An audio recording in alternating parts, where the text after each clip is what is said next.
मंटू मनी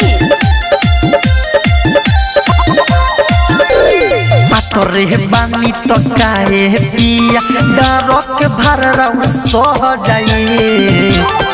ए राजा सुनो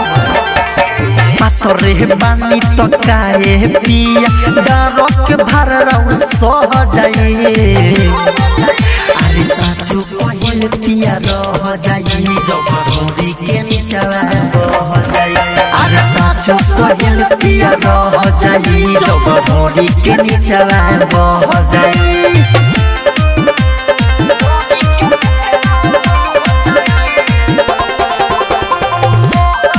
Shweta digital recording studio चिरैया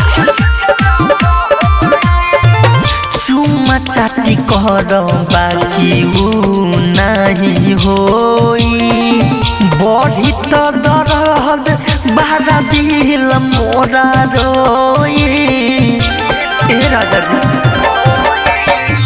चुमा चाटी करो बाकी ऊ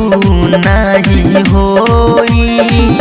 बढ़ी तो दर्द बारा दिल मोरा रोई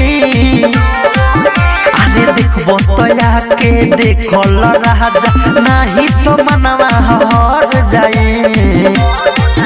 अरे साचो कहल पिया रह जाई जबरोरी के निचला रह जाई अरे साचो कहल पिया रह जाई जबरोरी के निचला रह जाई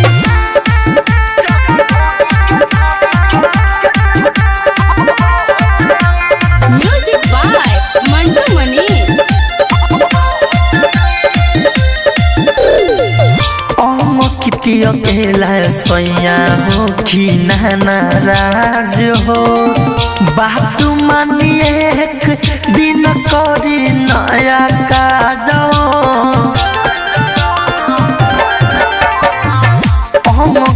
अकेला प्रिंस हो कि नाराज हो बात मानिए एक दिन करी नया काज राइटर मिथल सभी जय बी के सतोरा बारे में कुछ कह जाए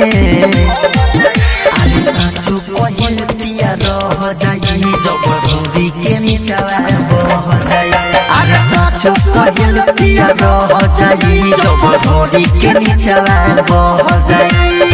श्वेता डिजिटल रिकॉर्डिंग स्टूडियो चिरैया।